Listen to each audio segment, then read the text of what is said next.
Hello everyone, Excel competition academy YouTube channel पर आपका स्वागत है। इस वीडियो में हम लोग बीपीएससी टीआरई 1 में जो एग्ज़ाम हुआ था पीजीटी के लिए 26 अगस्त 2023 को हायर सेकेंडरी स्कूल टीचर यानी कि 11th और 12th क्लास के लिए, तो उसका जो पेपर है सामान्य अध्ययन और इतिहास प्रश्न पत्र का, जिसमें टोटल 120 प्रश्न होंगे, जिसमें 1 से 40 तक के प्रश्न होंगे वो जीएस के होंगे और 41 से लेकर के 120 तक के प्रश्न होंगे इतिहास के। ये हमें ध्यान रखना है कि 26 अगस्त को जो भी पेपर हुआ था पीजीटी का, उसमें ये वाला सेक्शन जो जीएस का है सबके लिए कॉमन था, सेम था। बाकी विषय बदलते थे और उसी के हिसाब से इसके प्रश्न भी। तो चूँकि इस वीडियो में हम इतिहास का प्रश्न देख रहे हैं, तो इसमें इतिहास के प्रश्न होंगे। हमारा पहला पार्ट होगा जनरल स्टडी का। तो चलिए शुरू करते हैं हमारे पहले पार्ट से। पार्ट 1 है जनरल स्टडीज़ का। हमारा पहला क्वेश्चन है, 3 अंकों की कितनी संख्याएं 5 से विभाज्य हैं? तो 3 अंकों की बोला है, तो 3 अंकों की सबसे छोटी संख्या जो 5 से विभाज्य है वो क्या होती है? वो 100 होती है। और 3 अंकों की सबसे बड़ी संख्या जो 5 से विभाज्य है वो होती है 995। तो आप देखिए, पहला संख्या 100, दूसरा क्या होगा 105, तीसरा 110 और ऐसे ही करके कहाँ तक जाएगा? 995 तक जाएगा। तो ये एक समानांतर श्रेणी यानी एपी का बन रहा है ये क्वेश्चन। तो हमारा पहला पद क्या हो गया? यहाँ पे 100 हो गया, सार्वअंतर कितना है? 5, और अंतिम पद an बराबर क्या हो गया? 995। तो सूत्र क्या होता है? an बराबर a plus n minus 1 into D. A दिया है 100, an है हमारा 995 बराबर a 100 है plus n minus 1 into D 5 है। तो 995 में से 100 जाएगा तो कितना बचेगा? 895 बचेगा। और 895 में हम क्या करेंगे? 5 से भाग दे देंगे, n माइनस 1 बचेगा। 5 एकम 5, इसमें बचेगा 3, 4, 5 7 35, 25। तो n माइनस 1 बराबर क्या हो जाएगा हमारा? यहाँ पे 5 9 45 होगा ये। 5 एकम 5 3, 5 7 35, 4 5 9 45। तो 179 प्लस 1 बराबर 180। हमारा आंसर हो जाएगा ऑप्शन ए। इसका 3 अंकों की कुल संख्या कितनी होती है? 900 होती हैं, ये ध्यान रखिए। तो चूंकि संख्याएं 100 से 999 हैं, तो चूंकि हर पांचवी संख्या 5 से विभाज्य होती है, इसलिए हम क्या करेंगे? 900 में सीधा 5 से भाग दे देंगे, 180 हमारा क्या हो जाएगा? आंसर हो जाएगा। ये एक शॉर्ट ट्रिक है, आप समझिए। अगला प्रश्न है 1 + 1/2, 1 + 1/3, 1 + 1/4 और 1 + 1/120 का मान क्या होगा? तो देखिए, इसको पहले देखिए, इसको जोड़ेंगे तो ये क्या हो जाएगा? 3/2 होगा, इंटू इसको जोड़ेंगे तो 3 एकम 3 और 1 4, 4/3 हो जाएगा। और इसको जोड़ेंगे तो ये 5/4 हो जाएगा। और इसी तरीके से बीच में बहुत सारे पद आएंगे और ये हो जाएगा 121/120। तो ये आगे वाला अपने इस नीचे वाले से कट रहा है। आगे का ऊपर वाला, पीछे के नीचे वाला, आगे का ऊपर वाला, पीछे के नीचे वाला। उसी तरह से आगे का ऊपर वाला, पीछे का नीचे वाला कट जाएगा। तो हमारे पास इसी तरीके से ये भी यहाँ से कहीं कोई संख्या होगा जो कट जाएगा। तो बचेगा क्या हमारे पास? यहाँ पे 2 बचेगा और यहाँ पे 121। तो 121 बटा में 2, तो हमें क्या मिलेगा? 60.5। हमारा आंसर हो जाएगा ऑप्शन ए। अगला प्रश्न है कि दिल्ली और आगरा के बीच की दूरी 200 किलोमीटर दिया हुआ है। ये दिल्ली है और ये आगरा। मान लीजिए आप दिल्ली से आगरा एक कार द्वारा जा रहे हैं। यदि आप 120 किलोमीटर के लिए औसत गति 90 किलोमीटर प्रति घंटा और बाकी दूरी के लिए औसत गति 40 किलोमीटर प्रति घंटा बनाए रखते हैं, तो आपको आगरा पहुंचने में औसतन कितना समय लगेगा? तो टोटल दूरी कितना है? 200 किलोमीटर है, ठीक है। अब कह रहा है कि 120 किलोमीटर गया है किससे? 90 किलोमीटर पर आवर से, और बाकी का जो 80 बचेगा वो किससे गया है? 40 किलोमीटर पर आवर से। तो आगरा पहुंचने में औसतन समय कितना लगेगा? तो देखिए, इस केस में, ये वाला जो केस है, इसमें समय बराबर क्या होगा? दूरी बटे में 4, 0 से 0, 3 के 9, 3 चौके 12, यानी टी बराबर क्या मिलेगा? 4/3। यानी इसको लिख सकते हैं 1.1/3 आवर्स। इसको लिख सकते हैं 1.1/3 गुने 60, 20 3 60, यानी 1 घंटा 20 मिनट लगा इसमें। इसको देखिए, यहाँ पे टी क्या मिलेगा? 80 बटा में 40, यानी कि 40 दूनी 80, 2 घंटा। तो टोटल हमारा कितना हो जाएगा? कुल समय बराबर हो जाएगा 1 घंटा 20 मिनट प्लस 2 घंटा, यानी 3 घंटा 20 मिनट। हमारा आंसर हो जाएगा, ऑप्शन हो जाएगा ए। क्वेश्चन है विक्रय मूल्य पर 10% की हानि लागत मूल्य पर कितने प्रतिशत की हानि है। तो मान लेते हैं कि विक्रय मूल्य जो है हमारा 100 रुपये है, ठीक है। तो हानि इस पर क्या होगा, हानि विक्रय मूल्य का 10% है, विक्रय मूल्य पर 10% की हानि यानी कि ये 10 हो गया। तो हमारा लागत मूल्य यहाँ से क्या निकलेगा, लागत मूल्य यानी कि CP बराबर 110 मिल गया। तो लागत मूल्य पर हानि प्रतिशत निकालना है। तो लागत मूल्य पर हानि प्रतिशत बराबर क्या होगा, 110 CP माइनस SP बटे में CP इंटू 100। तो ये क्या हो गया, 10 बटे में 110 गुने 100, 0 से 0 कैंसिल यानी 100 बटे में 11। तो ये हो जाएगा 11 नवा 99, 9.1/11%। तो हमारा आंसर हो जाएगा ऑप्शन ए। हमेशा ध्यान रखना है कि लाभ या हानि की गणना हमेशा लागत मूल्य पर की जाती है जब तक कि प्रश्न में विशेष रूप से विक्रय मूल्य न कहा गया हो, ठीक है। अगला प्रश्न है एक पिज्जा वाला पहले दिन 2/5 पिज्जा, दूसरे दिन 3/4 पिज्जा और तीसरे दिन 9/16 पिज्जाओं का वितरण करता है। यदि प्रत्येक दिन की शुरुआत में उसके पास समान संख्या में पिज्जा थे तो उसने किस दिन सबसे अधिक पिज्जा वितरित किए। तो पहला दिन 2/5 पिज्जा, दूसरा दिन 3/4 और तीसरे दिन 9/16। तो ऐसा करते हैं 5, 4 और 16 का एलसीएम निकाल लेते हैं। तो इसका एलसीएम क्या होगा, 5 गुने 16 यानी कि 80।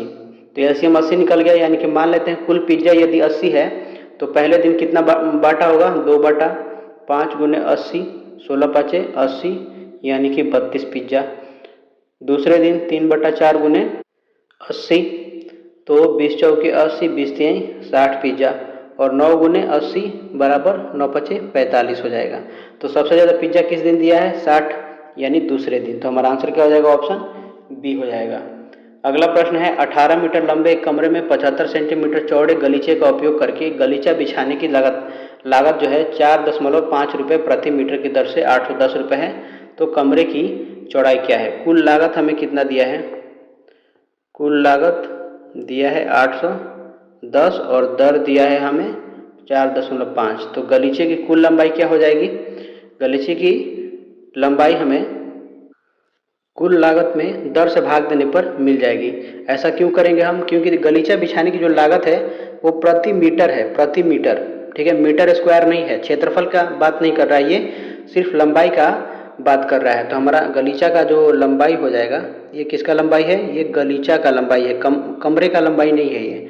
तो 810 बटे में दर कितना है 4.5, ऊपर नीचे 2 से गुणा कर देंगे तो ये दोनों मिलकर हो जाएगा 9, 9 81, तो 9 दूनी 18, 180 सेंटीमीटर, क्योंकि ये क्या है सेंटीमीटर है।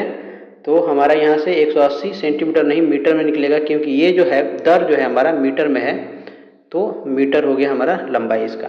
अब देखिए कमरे का जो कुल क्षेत्रफल है, कमरे का क्षेत्रफल बराबर होगा किसका, गलीचे का क्षेत्रफल। तो कमरे का क्षेत्रफल क्या है, यहाँ लंबाई दिया है, चौड़ाई मान लेते हैं b है, और गलीचे का क्षेत्रफल क्या है, चौड़ाई 75 दिया है और लंबाई मान लेते हैं 180 मीटर है यहाँ पे। तो चूंकि ये 75 सेंटीमीटर है तो इसको मीटर में बदलने के लिए 100 से हम भाग दे देंगे, 0 से 0 कैंसिल, 5 दूनी 10, 15×5 75, 2 9 18, 9 दूनी 18, तो b बराबर हो गया 15/2 यानी कि 7.5 मीटर। हमारा आंसर हो जाएगा ऑप्शन बी। मेन ध्यान रखना है गलीचे की लंबाई निकालने के लिए, तो कुल लागत में से उसके दर को घटा देंगे, भाग दे देंगे तो हमें लंबाई निकल जाएगा।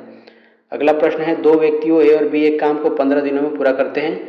यदि वे एक साथ काम करते हैं तो व्यक्ति ए अकेला उसी काम को 20 दिनों में पूरा कर देता है, तो ये काम अकेला बी कितने दिनों में करेगा।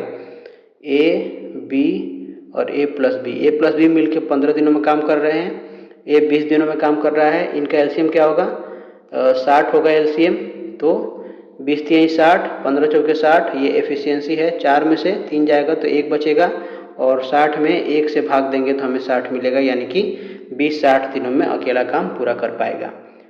अगला प्रश्न है कि एक भिन्न के अंश और हर का योग दिया है 11। यदि अंश में 1 जोड़ दिया जाए और हर में से 2 हटा दिया जाए तो वह 2/3 हो जाता है। इस तरीके को करने का सबसे बेस्ट तरीका यह है कि आप ऑप्शन से सॉल्व करें इसे, ठीक है। मान लीजिए शुरू करते हैं 5/6 से, तो 5 और 6, इन दोनों का सम योगफल 11 सही है। अंश में क्या करते हैं, 1 जोड़ते हैं यानी 5 + 1 कर देते हैं और हर में 2 घटा देते हैं यानी कि 6 - 2, तो 4/4 = 1 हो रहा है। ये बोल रहा है 2/3 हो रहा है, तो ये नहीं होगा। अब इसको देखिए, 6 + 5 11 हो रहा है, 11 योग सही है। अब क्या करेंगे, हर में अंश में 1 जोड़ेंगे और हर में 2 घटाएंगे, तो 7/3 और ये 2/3 दिया है, तो ये भी गलत है। 3 + 8 11 होता है, तो 3 में 1 जोड़ दिया और 8 में हमने 2 घटा दिया, तो ऊपर हो गया 4 और नीचे 8 में से 2 गया 6 यानी कि 2/3, यानी कि ये 2/3 है, तो ये हमारा आंसर हो जाएगा ऑप्शन सी। दूसरा तरीका है कि आप बेसिक मेथड से भी बना सकते हैं। हो सकता है ऑप्शन में ये ना हो, आपको कन्फ्यूजन हो, तो मान लेते हैं हमारा भिन्न है x/y। प्रश्न में बोल रहा है कि x + y का जो योगफल है 11 है। अब कह रहा है कि अंश में हमने 1 जोड़ दिया और हर में हमने 2 घटा दिया, तो हमें भिन्न मिल जाता है 2/3। तो यहाँ से 3x + 3 = 2y - 4, तो 3x - 2y = -7 हो जाएगा। इसको लाते हैं यहाँ पे, क्या करते हैं, पहले इसमें 2 से मल्टीप्लाई कर देते हैं, तो ये हो जाएगा 2x + 2y = 22। जोड़ेंगे तो ये एक कट जाएगा, 5x, 22 में से 7 गया तो 15, तो x बराबर हमें मिल गया 3, और इस x का मान इसमें 3 रख देंगे तो y मिल जाएगा हमें 8। तो हमें भिन्न क्या मिल गया, 3/8 हमारा राइट आंसर। अगला प्रश्न है कि 2 कैंडेला का एक समदिक् स्रोत जितना प्रकाश फ्लक्स पैदा करता है वह क्या है। तो देखिए, प्रकाश फ्लक्स और ज्योति तीव्रता के बीच जो संबंध होता है वो होता है phi = I × ओमेगा। तो जहाँ पे I का मान हमें क्या दिया है, 2 कैंडेला दिया है, इंटेंसिटी है। प्रकाश तीव्रता जो है, ज्योति की तीव्रता SI मूल मात्रक उसका होता है कैंडेला, और जो ल्यूमेन होता है, ल्यूमेन ये होता है प्रकाश फ्लक्स की SI मात्रक, प्रकाश फ्लक्स की। तो ये किसका मात्रक है, ये प्रकाश फ्लक्स, ठीक है, यही हमें निकालना है प्रकाश फ्लक्स। तो फाई बराबर हो जाएगा 2 × ओमेगा, यहाँ पे दिया है। तो ओमेगा को बोलते हैं ठोस कोण यानी सॉलिड एंगल बोलते हैं इसको, सॉलिड एंगल। और सॉलिड एंगल जो होता है वो 4π होता है एक समदिक् स्रोत के लिए। तो यहाँ पे हम रख देंगे 4, तो फाई बराबर हमें क्या मिल जाएगा 8, यहाँ 4π है तो 8π ल्यूमेन। तो हमारा आंसर क्या हो गया, ऑप्शन सी हो जाएगा हमारा राइट आंसर। तो हमेशा ध्यान रखना है, इंटेंसिटी का कैंडेला और फ्लक्स का ल्यूमेन होता है, प्रकाश फ्लक्स। अगला प्रश्न है कि विंडो या घरेलू क्लीनर या परफ्यूम स्प्रेयर के रूप में इस्तेमाल की जाने वाली स्प्रे बोतलें निम्नलिखित में से किस पर काम करती हैं। तो स्प्रेयर या एटमाइजर बर्नौली के सिद्धांत पर कार्य करता है, तो ऑप्शन हो जाएगा बी। जब हवा को तेजी से पिस्टन के जरिए नली के ऊपर से गुजारा जाता है तो वहाँ वेग बढ़ने के कारण दबाव कम हो जाता है और बोतल के अंदर का उच्च दबाव तरल को नली में ऊपर धकेलता है, जो बारीक फुहार के रूप में बाहर निकलता है। अगला प्रश्न है कि क्षारीय यानी बेसिक लेड कार्बोनेट का व्यापारिक नाम क्या है। तो इसको बोलते हैं सफ़ेदा यानी व्हाइट लेड। ऑप्शन हो जाएगा हमारा ए। क्षारीय लेड कार्बोनेट का जो रासायनिक सूत्र होता है वो होता है 2PbCO 3 × PbOH का पावर OH का 2 होता है यहाँ पे। इसे व्यापारिक रूप से सफ़ेदा कहा जाता है। इसका उपयोग प्राचीन काल में पेंट और सौंदर्य प्रसाधनों के सफ़ेद रंग द्रव के रूप में किया जाता रहा है। तो ये जो सिंदूर दिया है इसका होता है Pb3O4, ठीक है, और इसका रासायनिक नाम होता है ट्राइप्लॉम्बिक टेट्रा ऑक्साइड। और लिथार्ज जो है यह लेड मोनोऑक्साइड का एक रूप है, तो PbO इसका फॉर्मूला होता है। तो ये फॉर्मूला भी ध्यान रखना है। अगला क्वेश्चन है निम्नलिखित में से किस तत्व की परमाणु त्रिज्या सबसे बड़ी है। हमें दिए गए ऑप्शन में से चुनना है। तो लिथियम, बेरिलियम और बोरॉन ये आवर्त सारणी के द्वितीय आवर्त के तत्व हैं। तो किसी आवर्त में बाएं से दाएं जाने पर नाभिकीय आवेश बढ़ता है, जिससे इलेक्ट्रॉन नाभिक की ओर अधिक आकर्षित होते हैं और परमाणु त्रिज्या घटती जाती है। इसलिए लिथियम की जो त्रिज्या होगी वो ज़्यादा होगी बेरिलियम से और बेरिलियम से ज़्यादा होगी बोरॉन से। अगला प्रश्न, पौधे में प्रदीप्तकालिता की खोज करने वाले कौन हैं। तो हमारा आंसर हो जाएगा ऑप्शन ए, गार्नर और एलार्ड। तो पौधे में प्रतिदीप्तिका यानी फोटो पेरियोडिज्म यानी दिन और रात की अवधि के प्रति पौधों की अनुक्रिया की खोज गार्नर और एलार्ड ने 1920 में तंबाकू के पौधे मैरीलैंड मैमथ पर प्रयोग के दौरान की थी। अगला प्रश्न है केरल की शांत घाटी संरक्षित है क्योंकि, तो इसका आंसर हो जाएगा इसमें पौधों और जानवरों की बहुत ही दुर्लभ प्रजातियां पाई जाती है। तो ऑप्शन हो जाएगा ए। केरल के पलक्कड़ जिले में स्थित साइलेंट वैली नेशनल पार्क अपनी अत्यधिक जैव विविधता और अत्यंत दुर्लभ पौधों व जीवों जैसे कि शेर जैसी पूंछ वाला मकाक, लायन टेल्ड मैकाक बोलते हैं, इसके लिए प्रसिद्ध है ये, और यह भारत के पश्चिमी घाट हॉटस्पॉट का एक महत्वपूर्ण हिस्सा है। अगला प्रश्न है स्तनधारी में सामान्य श्वसन के दौरान डायफ्राम होता है। तो डायफ्राम की जो सामान्य या विश्राम अवस्था होती है वो धनुषाकार होती है, लेकिन जब हम अंतःश्वसन करते हैं यानी सांस लेते हैं तो डायफ्राम की मांसपेशियां सिकुड़ जाती हैं और यह चपटा हो जाता है, जिससे वक्ष गुहा का आयतन बढ़ जाता है और हवा फेफड़े में प्रवेश करती है, और जैसे ही हम सांस छोड़ते हैं उस समय यह पुनः धनुषाकार हो जाती है। तो स्तनधारी में सामान्य श्वसन के दौरान डायफ्राम क्या होता है, तो धनुषाकार और चपटाकार दोनों ही उपयुक्त में से एक से अधिक, हमारा आंसर हो जाएगा ऑप्शन डी। अगला प्रश्न है शरीर की प्रतिरोधक क्षमता से जुड़ी सबसे महत्वपूर्ण कोशिका प्रकार क्या है। तो इसका आंसर हो जाएगा ऑप्शन बी लिम्फोसाइट्स। लिम्फोसाइट्स एक प्रकार की श्वेत रक्त कोशिकाएं हैं जो शरीर की प्रतिरक्षा प्रणाली का मुख्य आधार है। ये मुख्य रूप से दो प्रकार की होती हैं, एक होता है बी सेल जो एंटीबॉडी बनाता है और एक होता है टी सेल जो संक्रमित कोशिकाओं को सीधे नष्ट कर देता है। यहाँ पर प्लेटलेट दिया है, तो इसका मुख्य कार्य रक्त का थक्का जमाना है जिससे चोट लगने पर ब्लीडिंग रुक जाती है। आरबीसी, इनमें हीमोग्लोबिन होता है जो पूरे शरीर में ऑक्सीजन का परिवहन करते हैं। अगला प्रश्न है ज्ञान दीपक नामक पुस्तक की रचना किस महान संत ने की थी। तो इसका आंसर होगा ऑप्शन बी दरिया साहेब। तो ज्ञान दीपक पुस्तक की रचना प्रसिद्ध सूफी संत दरिया साहेब जो कि बिहार वाले नाम से प्रसिद्ध थे, इनके द्वारा की गई थी, और इनका जन्म बिहार के भोजपुर जो कि अब रोहतास बक्सर क्षेत्र में है वहाँ पे हुआ था, और उन्होंने हिंदू मुस्लिम एकता और निर्गुण भक्ति का संदेश भी दिया था। तो हमारा आंसर हो जाएगा ऑप्शन बी। अगला प्रश्न है भारत में किस एजेंसी ने उत्साह पोर्टल का शुभारंभ किया है। इसका आंसर होगा ऑप्शन ए यूजीसी। उत्साह का फुल फॉर्म क्या होता है, यहाँ पे मैं लिख देता हूँ, undertaking transformative strategies and actions in higher education. तो इस पोर्टल उत्साह पोर्टल की शुरुआत विश्वविद्यालय अनुदान आयोग यानी यूजीसी द्वारा की गई है, और इसका मुख्य उद्देश्य उच्च शिक्षा संस्थानों में राष्ट्रीय शिक्षा नीति 2020 के प्रभावी कार्यान्वयन की निगरानी और ट्रैकिंग करना है। अगला प्रश्न है APJ Abdul Kalam satellite launch vehicle mission को लॉन्च किया गया था। तो ये किया गया था 19 फरवरी 2023 को, ऑप्शन सी हमारा आंसर हो जाएगा। क्वेश्चन है किस शहर में प्रथम शुद्ध हरित हाइड्रोजन संयंत्र चालू किया गया था।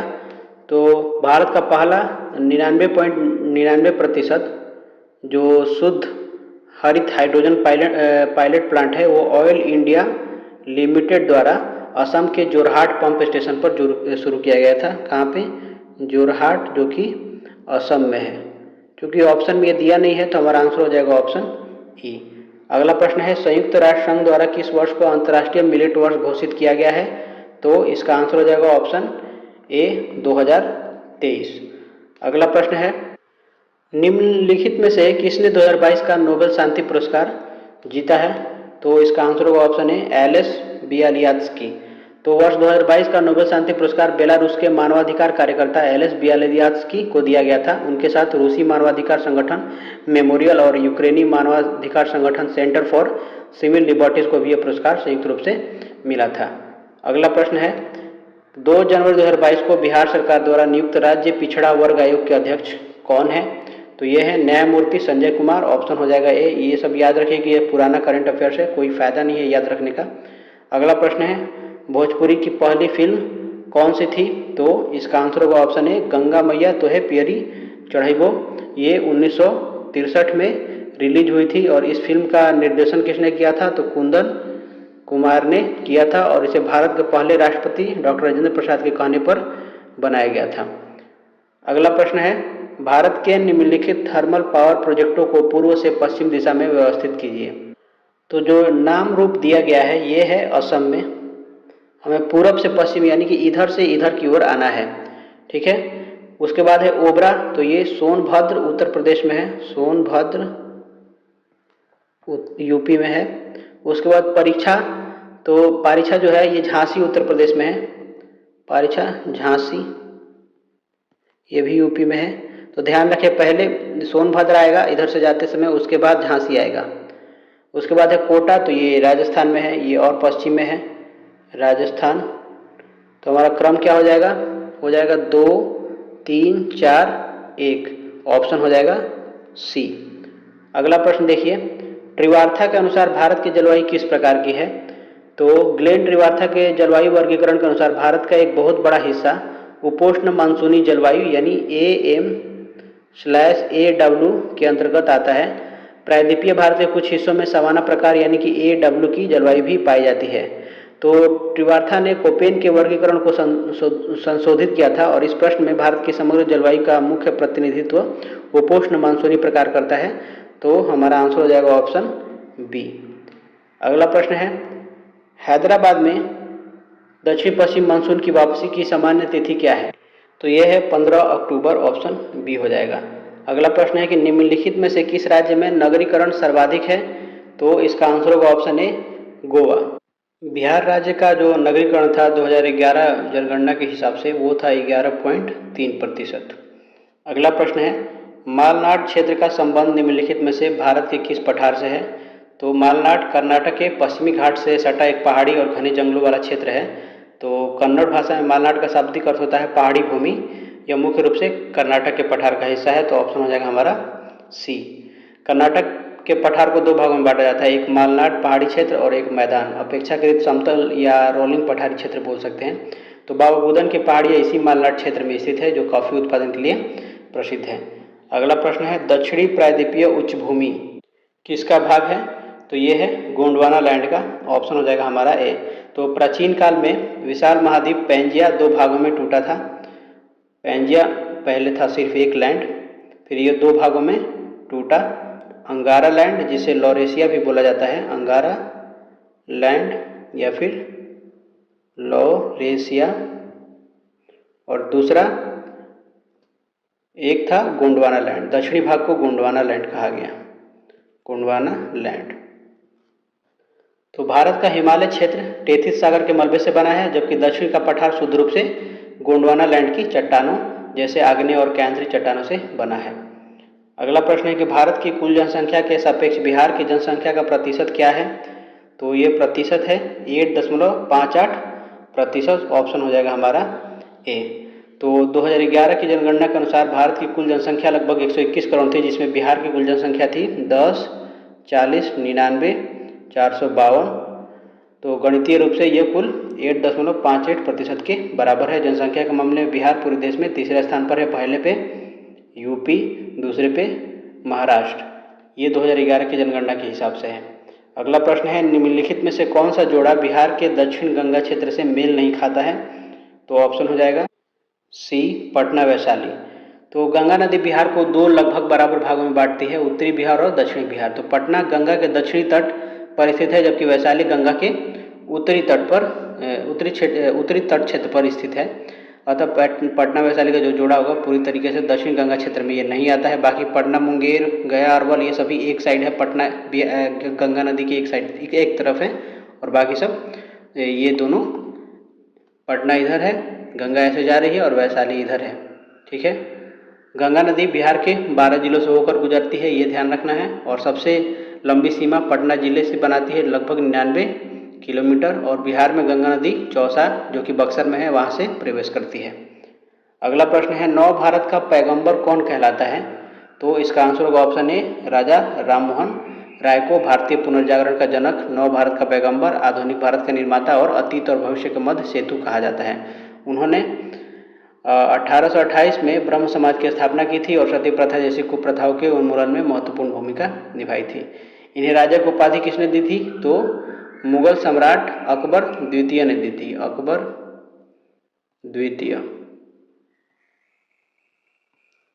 अगला प्रश्न है, बंकिम चंद्र चट्टोपाध्याय के आनंद मठ में किस विद्रोह का उल्लेख है? तो उसमें सन्यासी विद्रोह का उल्लेख है, जो कि 1763 से लेकर के 1800 पर आधारित है। यह विद्रोह बंगाल में अंग्रेजी हुकूमत और उनके द्वारा लगाए गए अकाल करों के खिलाफ सन्यासियों और फकीरों द्वारा किया गया था। अगला प्रश्न है, लंदन में अभिनव भारत का संस्थापक कौन था? तो वी नायक दामोदर सावरकर, और ऑप्शन ए हो जाएगा इसका आंसर। विनायक दामोदर सावरकर ने 1904 में नासिक में अभिनव भारत नामक गुप्त क्रांतिकारी संगठन की स्थापना की थी। बाद में जब वे उच्च शिक्षा के लिए लंदन गए तो उन्होंने वहाँ भी अभिनव भारत की शाखा का विस्तार किया और भारतीय छात्रों को राष्ट्रवाद के लिए प्रेरित किया। क्वेश्चन है, गदर पार्टी की स्थापना कहाँ पर हुई थी?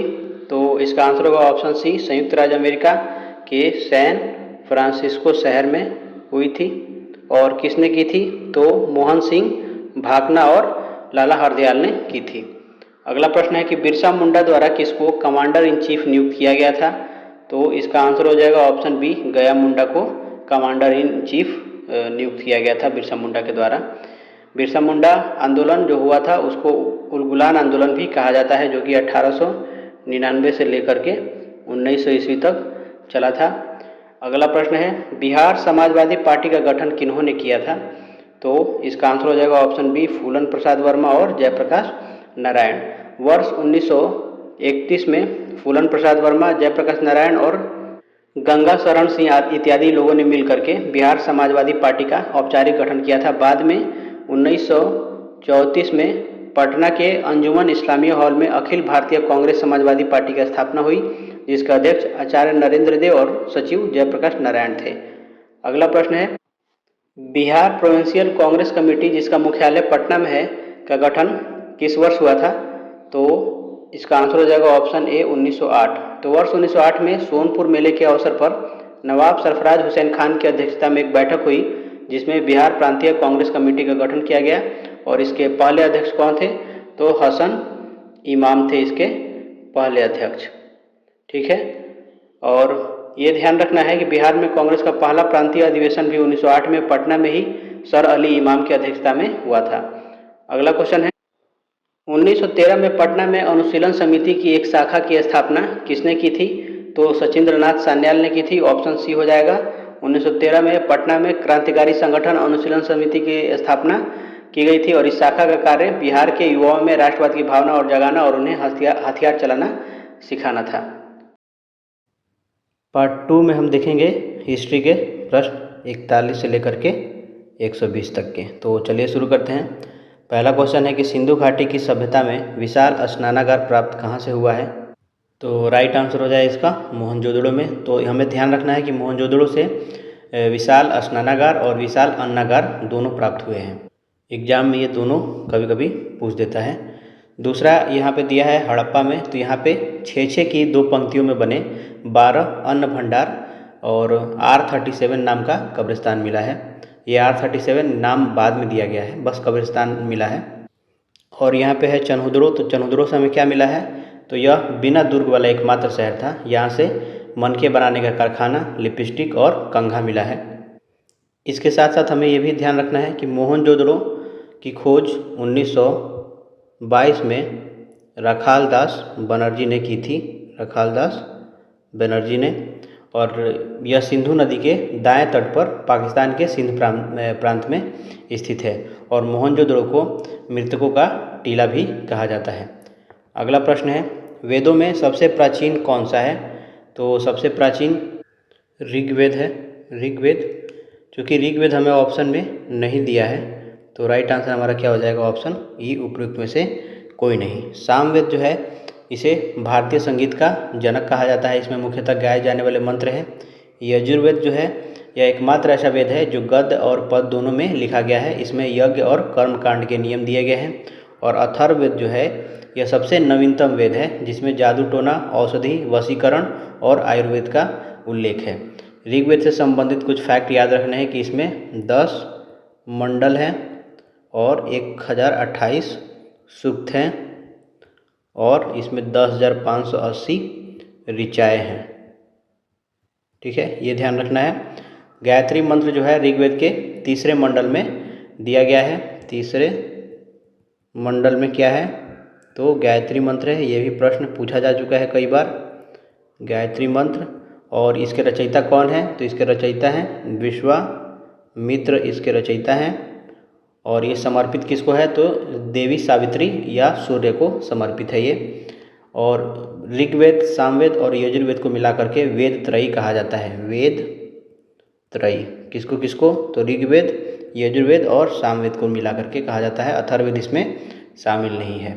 अगला प्रश्न है कि ऋग्वैदिक देवताओं में सबसे महत्वपूर्ण कौन था? तो राइट आंसर हो जाएगा ऑप्शन बी, इंद्र। तो इन्हें वर्षा, युद्ध और तूफान का देवता माना जाता था। इनके लिए ऋग्वेद में सर्वाधिक 250 सूक्त समर्पित हैं इंद्र के नाम पे। बाकी जो सूर्य है, ऋग्वेद में सूर्य की उपासना मित्र, सावित्री और पोषण में के रूप में की गई है। वरुण जो है, इन्हें ऋतस्य गोपा यानी नैतिक और प्राकृतिक नियमों का संरक्षक और जल का देवता माना जाता था। ऋतस्य गोपा एक बार पूछा जा चुका है। ऋतस्य गोपा किसे बोलते थे? तो वरुण देवता को बोलते थे। ठीक है। बाकी जो इंद्र है, इनको पुरंदर भी बोलते हैं। पुरंदर का अर्थ क्या होता है? तो किलों को तोड़ने वाले को बोलते हैं पुरंदर। इंद्र के बाद यदि आपसे पूछे कि दूसरा सबसे महत्वपूर्ण देवता कौन था, तो वो था अग्नि देवता। अग्नि देवता के लिए 200 सूक्त दिया गया है ऋग्वेद में। ठीक है। और सोमदेव जो है, ऋग्वेद का 9वां मंडल पूरी तरीके से वनस्पति के देव सोम को समर्पित है। अगला क्वेश्चन देखिए, जैन धर्म का प्रथम तीर्थंकर किसे माना जाता है? तो राइट आंसर होगा ऑप्शन सी, ऋषभदेव। ऋषभदेव, इन्हें आदिनाथ भी कहा जाता है, ये ध्यान रखना है, आदिनाथ। और ये जैन धर्म के संस्थापक थे और पहले तीर्थंकर थे। इसके साथ साथ यहाँ पे जो पार्श्वनाथ दिया है, तो ये जैन धर्म के 23वें तीर्थंकर थे। इन्होंने 4 महाव्रत दिए थे। कौन कौन से? सत्य, अहिंसा, अस्तेय और अपरिग्रह। यहाँ पे अरिष्टनेमी दिया है, तो ये 22वें तीर्थंकर थे। ऋग्वेद में ऋषभदेव और अरिष्टनेमी दोनों का उल्लेख मिलता है। इसके साथ साथ ये भी याद रखना है कि ऋषभदेव का प्रतीक चिन्ह क्या था? तो प्रतीक चिन्ह था इनका बैल। पार्श्वनाथ का प्रतीक चिन्ह था सर्प। और महावीर स्वामी का यदि पूछे तो उनका था सिंह। महावीर स्वामी जो थे वो 24वें तीर्थंकर थे और अंतिम तीर्थंकर थे, जिन्हें जैन धर्म का वास्तविक संस्थापक माना जाता है। और इन्होंने 5वां महाव्रत, इसमें ये जो 4 दिया है, इसमें एक और जोड़ दिया था, कौन सा? ब्रह्मचर्य। अगला प्रश्न देखिए, तीसरी बौद्ध सभा कहाँ पर आयोजित की गई थी? तो राइट आंसर हो जाएगा ऑप्शन सी, पाटलिपुत्रा। इसके लिए आप एक कोड याद रखिए, मैं यहाँ पे लिख देता हूँ पूरा डिटेल। तो जो स्थान है उसके लिए ट्रिक है रावय पाकू। रावय पाकू 4 बार बोलेंगे, आपको याद हो जाएगा। रा से राजगीर, व से वैशाली, पा से पाटलिपुत्र और कु से कुंडलवन। अका अक जो है वो शासकों के लिए है। अजातशत्रु, कालाशोक में ही शोक है, इसके बाद आएगा अशोक और उसके बाद कनिष्क। और ये से है मसोमो यानी कि म से महाकश्यप, साबा का मीर, मोगलीपुत्तीस और वसुमित्र।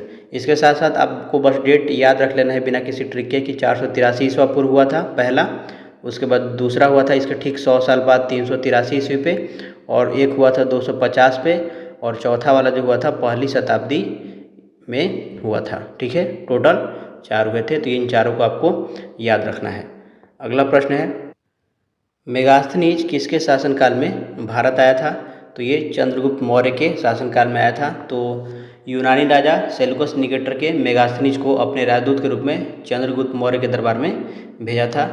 और ये जो समुद्रगुप्त दिया है, तो इन्हें भारत का नेपोलियन कहा जाता है। इनके समय हरिश्चंद्र ने प्रयाग प्रशस्ति लिखा था।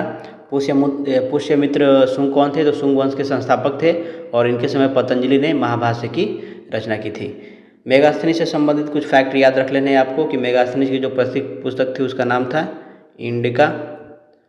इंडिका में इसने इंडिका के अनुसार भारतीय समाज कितने वर्गों में बटा था? तो 7 वर्गों में ये विभाजित था। और इसके साथ साथ आपको 2 यात्रियों के नाम याद रखने हैं, फाहियान जो कि चंद्रगुप्त द्वितीय के काल में आया था, और ह्वेनसांग जो है हर्षवर्धन के काल में आया था। क्वेश्चन है, हर्षवर्धन ने किस शताब्दी में शासन किया था? तो जो हर्षवर्धन का शासनकाल था वो था 606 ईस्वी से लेकर के 647 ईस्वी तक। यानी कि ये कौन सी शताब्दी थी? तो ये 7वीं शताब्दी थी। चूँकि ऑप्शन में 7वीं शताब्दी दिया नहीं है, राइट आंसर हमारा हो जाएगा ऑप्शन ई, उपयुक्त में से कोई नहीं। अगला प्रश्न है कि चोल काल की सबसे प्रमुख विशेषता क्या थी? तो चोल काल की जो प्रमुख विशेषता थी वो थी स्थानीय स्वशासन। ये चोल प्रशासन की सबसे अनूठी विशेषता उनकी ग्रामीण स्वायत्तता थी। ठीक है, इसका साक्ष्य कहाँ पे मिलता है? तो एक लेख है उत्तर मेरूर अभिलेख। उत्तर मेरूर अभिलेख। तो प्रांतक प्रथम ने इसे लिखवाया था। प्रांतक प्रथम। तो प्रांतक प्रथम का उत्तर मेरूर अभिलेख चोलकालीन स्थानीय स्वशासन और ग्राम सभाओं की चुनाव प्रक्रिया की विस्तृत जानकारी देता है। अगला प्रश्न है कि मोहम्मद गोरी और पृथ्वीराज चौहान के मध्य तराइन का द्वितीय युद्ध किस वर्ष हुआ था? तो राइट आंसर हो जाएगा ऑप्शन सी 1192 ईस्वी में। 1192 ईस्वी में इसमें मोहम्मद गोरी ने पृथ्वीराज चौहान को हराया और भारत में मुस्लिम शासन की नींव रखी थी। 1190 ईस्वी में क्या हुआ था? तो गोरी के भारत पर प्रारंभिक अभियानों का ये समय था। 1151 में तराइन का प्रथम युद्ध हुआ था। प्रथम, इसमें पृथ्वीराज चौहान ने मोहम्मद गोरी को बुरी तरीके से हराया था। अगला प्रश्न है कि इल्तुतमिश की मृत्यु के बाद दिल्ली का सुल्तान कौन हुआ? तो रुकनुद्दीन फिरोज शाह हुआ। राइट आंसर ऑप्शन हो जाएगा बी। तो इल्तुतमिश की मृत्यु जो हुई थी वो हुई थी 1236 ईस्वी में। इसके तुरंत बाद यही कुछ महीनों के लिए सुल्तान बना था, लेकिन ये बस कुछ महीनों के लिए ही था। और इसके साथ साथ ये भी ध्यान रखना है कि इल्तुतमिश जो था अपनी पुत्री रजिया को उत्तराधिकारी बनाना चाहता था, लेकिन इल्तुतमिश की मृत्यु के तुरंत बाद प्रांतीय सूबेदारों ने उसके पुत्र रुकनुद्दीन फिरोज को गद्दी पर बैठा दिया। बाद में रजिया जनता के सहयोग से सुल्तान बन गई थी। बलबन जो है यह 1266 में दिल्ली का सुल्तान बना था, जिसने रक्त एवं लौह की नीति अपनाई थी 1266 ईस्वी में। तो रजिया सुल्तान कौन थी? इसके साथ साथ कुछ फैक्ट याद रख लेने हैं कि ये रजिया भारत की प्रथम महिला मुस्लिम शासिका बनी थी 1236 से लेकर के 1240 ईस्वी तक। और इल्तुतमिश से संबंधित कुछ इम्पोर्टेंट फैक्ट याद रख लेने कि इसने कुछ महत्वपूर्ण काम किए थे। मैं उनको यहाँ पे लिख देता हूँ। पहला था कि इल्तुतमिश ने तुर्काने चियलगानी यानी 40 सरदारों का दल बनाया था। दूसरा, इक्ता प्रणाली की शुरुआत इसने की थी। और तीसरा था कुतुब मीनार के निर्माण कार्य को इसने पूरा कराया था। अगला प्रश्न है कि किस शासक ने दिल्ली से दौलताबाद अपनी राजधानी स्थानांतरित की थी? तो राइट आंसर हो जाएगा मोहम्मद बिन तुगलक, ऑप्शन ए। इसने 1327 ईस्वी में सुरक्षा और साम्राज्य नियंत्रण के दृष्टिकोण से राजधानी दिल्ली से दौलताबाद स्थानांतरित की थी। और इसके साथ साथ आप याद रख सकते हैं इसको कि MBT यानी मोहम्मद बिन तुगलक को कि सल्तनत काल का सबसे शिक्षित लेकिन रक्त पिपासु सुल्तान कहा जाता है, क्योंकि उसकी बहुत सारी योजनाएं विफल रही थी। मैं उनकी 5 असफल योजनाओं के यहाँ पे नाम लिख देता हूँ। तो पहली असफल योजना थी दोआब में कर वृद्धि। जिस समय कर में वृद्धि हुई उसी समय सूखा पड़ गया। दूसरा, राजधानी परिवर्तन। तीसरा, सांकेतिक मुद्रा का प्रचलन, जिससे बहुत सारे नकली मुद्राएं मार्केट में आ गई थी। चौथा, खुरासान अभियान। और पांचवा, कराची अभियान। इसके साथ साथ आपको याद रखना है कि मोरक्को का एक यात्री था जिसका नाम था इब्न बतूता। ये 1333 में इसी काल में भारत आया था, यानी कि मोहम्मद बिन तुगलक के कार्यकाल में आया था। और इसने एक पुस्तक लिखी थी जिसका नाम था रहला। ये भी एग्जाम में कभी कभी पूछ देता है, तो इसको याद रखना है। इसके साथ साथ गयासुद्दीन तुगलक को देखिए, तो तुगलक वंश का यह संस्थापक था जिसने तुगलकाबाद शहर बसाया था। फिरोज शाह तुगलक कौन था? तो इसने नहरों का निर्माण, दीवाने खैरात और दीवाने बंदगान विभाग स्थापित किया था। अगला प्रश्न है कि विजयनगर साम्राज्य का सबसे महान शासक कौन है? तो इसका राइट आंसर हो जाएगा ऑप्शन ई, उपयुक्त में से कोई नहीं, क्योंकि विजयनगर साम्राज्य का जो महान शासक था वो था कृष्णदेव राय। कृष्णदेव राय को 2 उपाधियाँ दी गई थी। एक था आंध्र भोज और अभिनव भोज। और इनके दरबार में तेलुगु साहित्य के 8 श्रेष्ठ कवि रहते थे, जिनको हम अष्टदिग्गज कहते हैं। इन्होंने 2 पुस्तक की रचनाएं भी की थी तेलुगु में। एक था तेलुगु में अमुक्तमाल्याद और संस्कृत में था जामवती कल्याणम। इसके साथ साथ एक और फैक्ट याद रखना है कि बाबर ने अपनी आत्मकथा में कृष्णदेव राय को भारत का सबसे शक्तिशाली शासक बताया था। विजयनगर साम्राज्य की स्थापना यदि पूछे किसने की थी, तो 1336 ईस्वी में हरिहर एवं बुक्का ने नामक 2 भाई थे, उन्होंने तुंगभद्रा नदी के तट पर वे की थी। सदाशिव राय कौन था? तो तुलु वंश का ये अंतिम शासक था। और राम राय कौन था? तो तालीकोटा के युद्ध यानी राक्षस तंगड़ी का युद्ध जो कि 1365 में हुआ था, इस समय विजयनगर की सेना का वास्तविक सेनापति या संचालक था। अच्युत राय कौन था? तो कृष्णदेव राय के बाद विजयनगर की गद्दी पर यही शासक बन के बैठा था। अगला क्वेश्चन देखिए कि तबकात ए नासिरी किसके द्वारा लिखी गई है? तो राइट आंसर हो जाएगा ऑप्शन ए मिनहाज उस सिराज। ये ध्यान रखना है कि इसने यह पुस्तक दिल्ली सल्तनत के सुल्तान नासिरुद्दीन महमूद को समर्पित की थी। यहाँ पे जो नासिरी दिया है, नासिरी से आप याद रख सकते हैं नासिरुद्दीन महमूद। इसके साथ साथ तबकात नासिरी में इस्लामी इतिहास के साथ साथ भारत पर मोहम्मद गोरी के आक्रमण और बख्तियार खिलजी द्वारा बंगाल बिहार यानी नालंदा विश्वविद्यालय की विजय का प्रमाणिक विवरण भी मिलता है इसमें। दूसरा है आमिर खुसरो, तो इन्हें तोता ए हिंद कहा जाता है। इन्होंने किरान उस सादेन, खजाइन उल फुतूह जैसी पुस्तकें लिखी थी। और जो जियाउद्दीन बर्नी है, इसने तारीख़ फिरोजशाही एवं फतवा जहांदारी लिखी थी। इन दोनों पुस्तक का भी नाम भी एग्जाम में पूछा गया है जियाउद्दीन बर्नी से संबंधित। अगला प्रश्न है, इनमें से कौन चिश्ती सूफी मत से संबंधित नहीं है?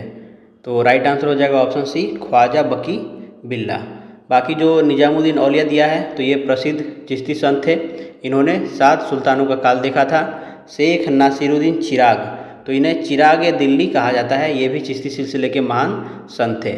चिश्ती सिलसिले से संबंधित याद रखना है कि ख्वाजा मोइनुद्दीन चिश्ती ने इसकी स्थापना की थी और ये संगीत में विश्वास रखते थे। अगला क्वेश्चन है, निम्न में से कौन सी एक तुलसीदास की रचना नहीं है? तो राइट आंसर हो जाएगा ऑप्शन ए साहित्य लहरी। साहित्य लहरी जो है यह महाकवि सूरदास की रचना है। सूरदास, ये तुलसीदास की नहीं है। विनय पत्रिका, ये गोस्वामी तुलसीदास द्वारा ब्रज भाषा में लिखी गई रचना है। और गीतावली, ये तुलसीदास द्वारा रचित एक प्रसिद्ध काव्य ग्रंथ है। तो ये दोनों तुलसीदास से संबंधित हैं। हमें पूछ रहा था कि नहीं है, तो राइट आंसर ऑप्शन हमारा ए होगा। इसके साथ साथ तुलसीदास के कुछ प्रमुख ग्रंथ हैं, आपको याद रखना है। मैं यहाँ पे नाम लिख देता हूँ। रामचरितमानस, कवितावली, दोहावली, जानकी मंगल और हनुमान बाहुक, ये सभी तुलसीदास की रचना है। अगला प्रश्न है कि 2.5 दिन का झोपड़ा किसने बनवाया था? तो ये बनवाया था कुतुबुद्दीन ऐबक ने। राइट आंसर हो जाएगा ऑप्शन बी। ये कहाँ पे स्थित है? तो ये अजमेर में स्थित है। अजमेर जो कि राजस्थान में है। और इसकी मूल संरचना क्या है? तो यह मूल रूप से चौहान शासक विग्रहराज चतुर्थ यानी बीसल देव द्वारा निर्मित एक संस्कृत विद्यालय था, जिसे तोड़ करके ऐबक ने मस्जिद में बदल दिया था। इसके अलावा ये ध्यान रखना है कि कुतुबुद्दीन ऐबक ने और 2 रचनाओं का निर्माण करवाया था। एक था कुव्वतुल इस्लाम मस्जिद और कुतुब मीनार। इसकी नींव 1199 में ऐबक ने ही रखी थी। अगला क्वेश्चन देखते हैं, अलाउद्दीन खिलजी द्वारा बनाया गया अलाई दरवाज़ा किस नगर में है? तो राइट आंसर हो जाएगा ऑप्शन सी दिल्ली में स्थित है। अलाई दरवाज़ा दिल्ली में कुतुब मीनार परिसर के भीतर स्थित है। इसकी स्थापत्य की विशेषता के बारे में आप जान लीजिए कि अलाई दरवाज़ा में वैज्ञानिक पद्धति से निर्मित पहला वैज्ञानिक गुंबद और घोड़े की नाल के आकार की मेहराब का प्रयोग किया गया है। इसके अलावा अलाउद्दीन खिलजी ने और भी किले का निर्माण कराया था, जैसे कि सीरी का किला इसी ने बनवाया था। इसके साथ साथ एक था जमात खाना मस्जिद इसी ने निर्माण कराया था। और दिल्ली में 1000 सितून यानी 1000 खंभों वाला महल का निर्माण भी अलाउद्दीन खिलजी के कार्यकाल में ही हुआ था, 1000 सितून। अगला प्रश्न देखते हैं, किसके शासनकाल में मुगल चित्रकला अपने चरमोत्कर्ष पे थी? तो राइट आंसर क्या हो जाएगा हमारा?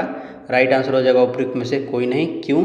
क्योंकि जहांगीर के काल को मुगल चित्रकला का स्वर्णकाल कहा जाता है। तो मुगल चित्रकला का स्वर्णकाल किसके काल को कहा जाता है? तो ये था जहांगीर स्वयं एक पारखी चित्रकार था और दावा करता था कि वह किसी चित्र को देखकर बता सकता है कि उसे किस चित्रकार ने बनाया है। इसके समय में 3 जो थे चित्रकार, उनके नाम यहाँ पे मैं लिख देता हूँ। पहला था उस्ताद मंसूर और दूसरा था अबुल हसन और तीसरा था बिशन दास।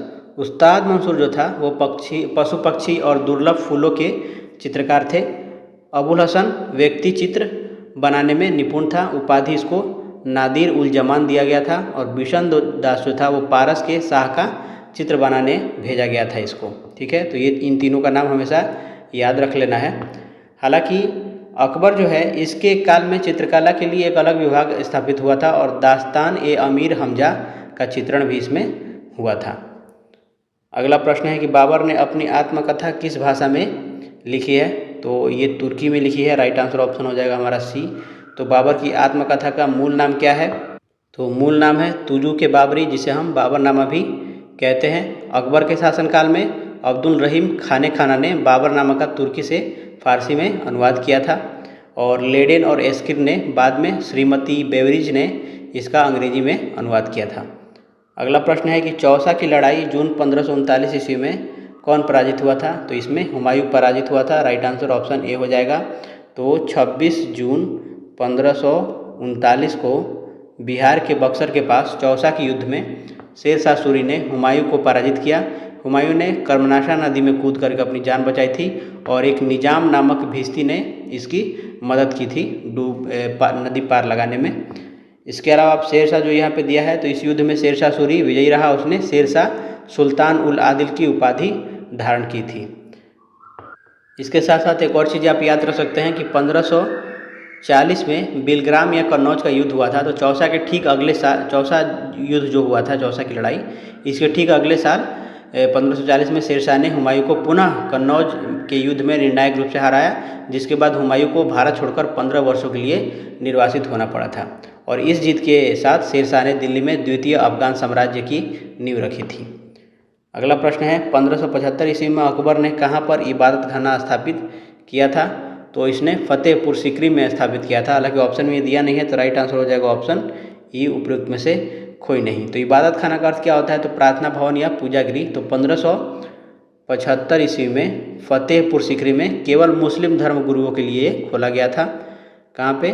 फतेहपुर सीकरी। फिर 1578 में अकबर ने इसे सभी धर्म यानी कि हिंदू, जैन, पारसी और ईसाई के विद्वानों के धार्मिक वाद विवाद के लिए खोल दिया था। फिर 1579 में क्या हुआ था? तो मजहर की घोषणा हुई थी। मजहर की घोषणा। तो धार्मिक मतभेदों को सुलझाने के लिए अकबर ने 1579 में मजहरनामा जारी किया था। और 1582 में क्या हुआ? तो अकबर ने 1582 में सभी धर्मों के मूल तत्वों को मिलाकर के दीन इलाही नामक नया पंथ चलाया। इसे स्वीकार करने वाला पहला एकमात्र हिंदू कौन था? तो वो था बीरबल। तो ये ध्यान रखना है, 1582 में दीन इलाही, मजहर 79 में, सभी धर्मों के लिए प्रवेश 78 में और 1575 में फतेहपुर सीकरी में इबादत खाना स्थापित हुआ था। बाकी जो इलाहाबाद का किला दिया है, तो ये 1583 में अकबर ने इसका निर्माण करवाया था गंगा यमुना के संगम पर।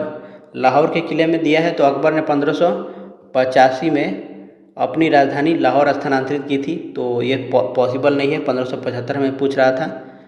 नेक्स्ट क्वेश्चन देखिए कि अकबर ने तीर्थ यात्रा कर किस वर्ष बंद किया? तो राइट आंसर हो जाएगा 1563 ईस्वी में। ऑप्शन सी हमारा राइट आंसर हो जाएगा। अकबर ने हिंदू तीर्थयात्रियों पर लगने वाले तीर्थ कर को समाप्त कर दिया था। मैं यहाँ पे कुछ महत्वपूर्ण तिथियाँ लिख देता हूँ अकबर के सुधारों की, जो कि बार बार एग्जाम में पूछे गए हैं। तो 1562 में दास प्रथा का अंत हुआ। 1563 में तीर्थ यात्रा कर की समाप्ति हुई। 1564 में जजिया कर की समाप्ति हुई। 1571 में फतेहपुर सीकरी की स्थापना हुई और राजधानी को परिवर्तन किया गया। और 1580 में दहसाला भू राजस्व प्रणाली लाया गया, जो कि टोडरमल के द्वारा लागू किया गया था। अगला प्रश्न देखिए कि वह सिख गुरु कौन थे जिन्हें औरंगजेब के शासनकाल में मौत के घाट उतारा गया था? तो राइट आंसर हो जाएगा ऑप्शन ई, उपयुक्त में से कोई नहीं, क्योंकि गुरु तेग बहादुर जो थे वो 9वें गुरु इस्लाम स्वीकार न करने और कश्मीरी पंडितों के अधिकारों की रक्षा करने के कारण औरंगजेब ने 1675 ईस्वी में दिल्ली में इनकी हत्या करवा दी थी। उनका नाम था गुरु तेग बहादुर। ठीक है, यहाँ पे जो दिया है हर राय, तो ये सिख के 7वें गुरु थे। इन्होंने दारा सिखों को आशीर्वाद दिया था। हर कृष्ण तो सिख के ये 8वें गुरु थे। इनकी मृत्यु जो छोटी आयु में ही चेचक के कारण हो गई थी। और गुरु गोविंद सिंह तो सिखों के ये 10वें अंतिम गुरु थे। इन्होंने 1699 में खालसा पंथ की स्थापना की थी। इसके साथ साथ एक और चीज़ याद रखना है कि गुरु अर्जुन देव जो कि सिखों के 5वें गुरु थे, इन्हें जहांगीर ने अपने विद्रोही पुत्र खुसरो की सहायता करने के आरोप में 1606 ईस्वी में मृत्युदंड दे दिया था। तो पहले इनको गुरु अर्जुन देव को दिया गया मृत्युदंड जहांगीर के द्वारा, एंड गुरु तेग बहादुर को दिया गया औरंगजेब के द्वारा 1675 ईस्वी में ये दिया गया। ये भी याद रखना है। अगला प्रश्न देखिए कि बीजापुर तथा गोलकुंडा के राज्य किसके शासनकाल में मुगल साम्राज्य में मिलाए गए? राइट आंसर हो जाएगा ऑप्शन सी, औरंगजेब। तो इसने दक्षिण भारत के जो दो प्रमुख राज्य थे, बीजापुर और गोलकुंडा को इसने जीता था। बीजापुर को 1686 ईस्वी में जीता था और गोलकुंडा को 1687 ईस्वी में।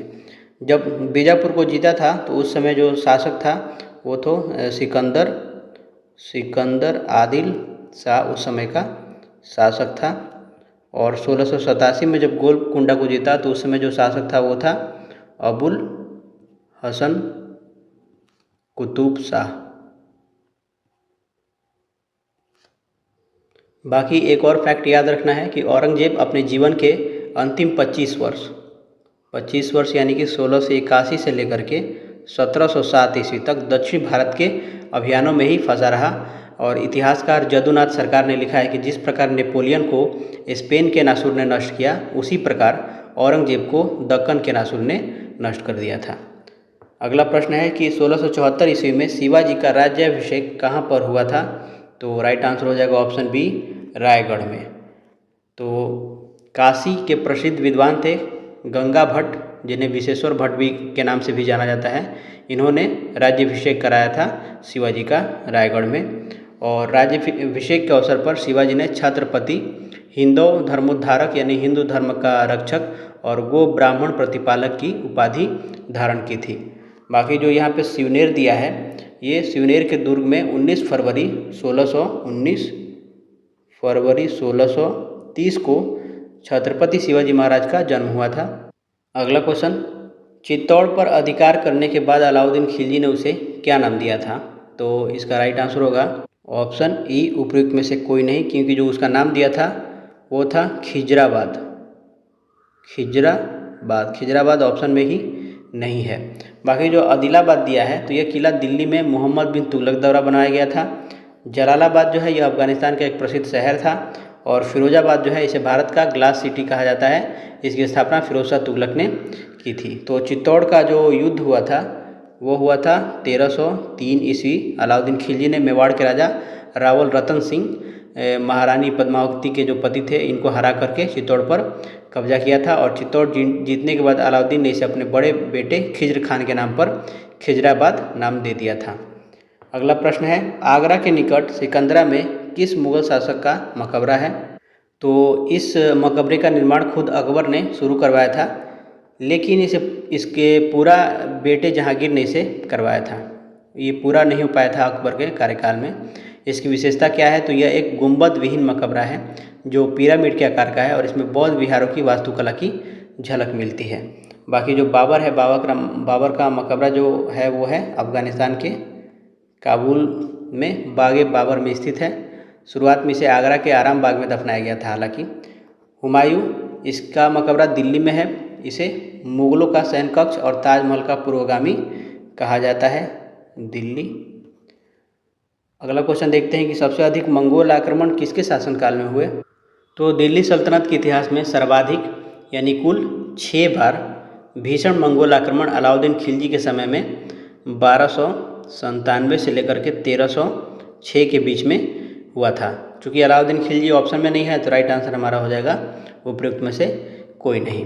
इल्तुतमिश दिया है तो इसके समय मंगोल नेता चंगेज खान का आक्रमण का खतरा उत्पन्न हुआ था, लेकिन उसने सूझबूझ से इसे टाल लिया था।